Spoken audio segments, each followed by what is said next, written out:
नमस्कार. सर्वप्रथम मी ज्ञानदीपच्या तृतीय वर्धापन दिनानिमित्त मी ज्ञानदीपचे संचालक श्री महेश सरांना शुभेच्छा देतो आणि माझा तसेच सर्व यशस्वीतांचा जो सत्कार सोहळा आयोजित केला त्याबद्दल मी त्यांचे मनपूर्वक आभार मानतो. आता मी 2 मिनिट माझ्याबद्दल बोलतो. मी संदीप किसनराव भोळे उस्मानाबादला रहिवासी असून गेली 6 वर्ष झालं मी या स्पर्धा परीक्षेमध्ये आहे.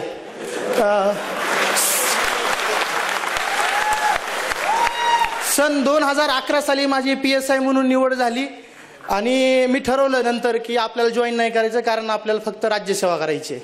अशा वेळेस माझं शिक्षण फक्त BA असतानाही मी डायरेक्ट PSIची नोकरी सोडून दिली कारण त्यावेळेस ऑपॉर्च्युनिटी होती STI होण्याची आणि त्या दरम्यानच मी STI पदी निवड झाली. पण स्वप्नील म्हणाल्याप्रमाणे नंतर परत माझं तर मूळ ध्येय होतंच राज्यसेवा. परत हर्षल डाके, स्वप्नील रावडे, तानाजी चव्हाण या सर्वांच्या सोबत परत एकदा राज्यसेवेसाठी परत तयारी केली आणि 2014 साली 2 मार्कानं प्रिलिम फेल झालो 1 महिना सुट्टी घेऊन. आणि त्या दिवशी माझ्यासोबत हर्षल डाके होता. अक्षरशः लहान मुलासारखं रडत होतो मी कारण 2012 साली मी राज्यसेवेची मुलाखत दिली होती. 13 साली राज्यसेवा प्री परीक्षा फेल, 14 परीक्षा फेल आणि जो CSAT बदलता पॅटर्न होता त्याला मला ॲडॅप्ट करता आला नाही आणि 2 वर्ष सलग फेल झालो. अशा वेळेस ठरवलं की आता घरी बोललो की सगळ्यांना सगळ्या गोष्टी मिळत नसतात, जे काही मिळालं त्यात आता समाधानी मानायचं. पण राज्यसेवेची 8 डिसेंबरला आली आणि परत एकदा म्हणलं परत सुट्टीवर परत सुरुवात आणि 2015ची पूर्व परीक्षा पास झालो. त्या दरम्यान माझा मित्र संदीप भस्के माझ्या पूर्व परीक्षा पास होण्याचं संपूर्ण श्रेय मी माझ्या मित्राला देतो ज्यानं मला ह्या प्री पास होण्यासाठी खूप मदत केली.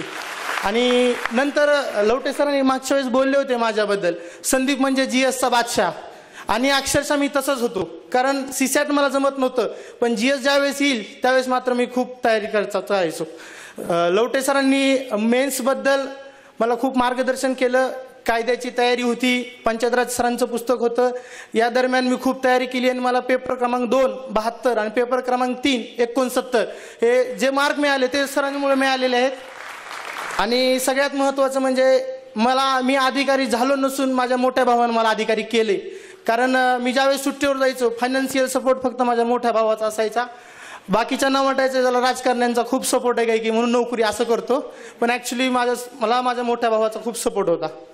तर आता ज्ञानदीपबद्दल महेश सरांबद्दल महेश सर ज्ञानदीपचे संचालक यापेक्षाही महेश सर एक माणूस म्हणून खूप मोठे आहेत.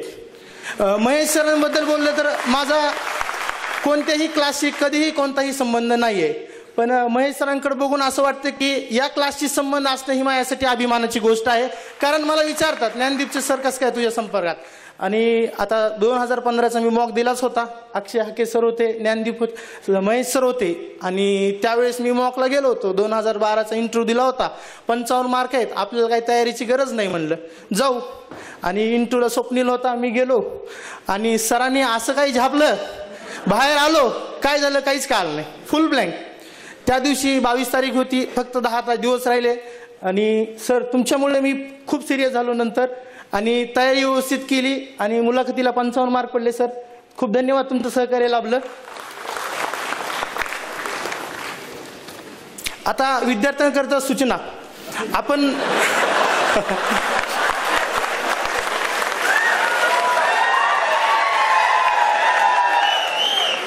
यश त्यालाच मिळते ज्याला त्याची प्रचंड गरज असते आणि त्याची ही गरज त्याच्या प्रयत्नातून दिसून येते. आणि प्रयत्न म्हणजे काय, आपलं डेली रुटीन जे आहे त्याशी प्रामाणिक राहणं. मधल्या 2 वर्षात CSATमुळे मला अडचण आली, नाहीतर ॲक्च्युली जर माझं बघितलं तर 3ऱ्या मेन्सचं सिलेक्शन आहे. दुसरी गोष्ट, आजकाल काळ जर बघितला तर तुम्ही किती हुशार आहात याला महत्त्व नाही, तुम्ही कसं दाखवून देतात की तुम्ही किती हुशार आहात याला महत्त्व आहे, नाहीतर तुम्हाला कुणीही विचारत नाही. आणि जाता जाता आता महेश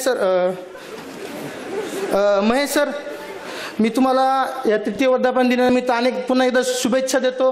जो काही मी 2013ला होतो हा वृक्ष होता, आता वटवृक्ष होत आहे. काही दिवसांनी हा कल्पवृक्ष होईल आणि आपल्या सर्वांना पाहिजे ती पोस्ट मिळेल अशी आशा बाळगतो. आणि जाता जाता एक शेर म्हणतो जो की मी स्वतः फील करतो. जय कृष्णमूर्ती जे काही शिक्षण तज्ञ आहेत त्यांचा शेर आहे, मुद्दते बीती है किस्मत आजमाने के लिए, क्या नहीं लगती मेहनत घर बसाने के लिए, गुजरे हुए दौर ए मांझी से पूछ लो कितनी बार रोना पड़ा एक बार मुस्कुराने के लिए. उपस्थित सर्वांना एकदा शुभेच्छा देतो आणि आपल्या उज्ज्वल भविष्याकरता मी ईश्वराकडे आशीर्वाद व्यक्त करतो आणि छत्रपतीच्या महाराष्ट्राला मोठं करण्याचं काम माझ्या हातून व्हावं अशी माझ्याबद्दल सदिच्छा बाळगतो. जय हिंद, जय महाराष्ट्र.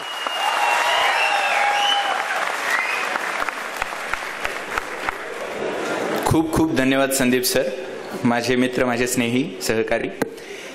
खूपच योजनाबद्ध, सूत्रबद्ध पद्धतीनं आम्हाला आपले विचार ऐकावयास मिळाले. खूप खूप धन्यवाद सर पुनश्च.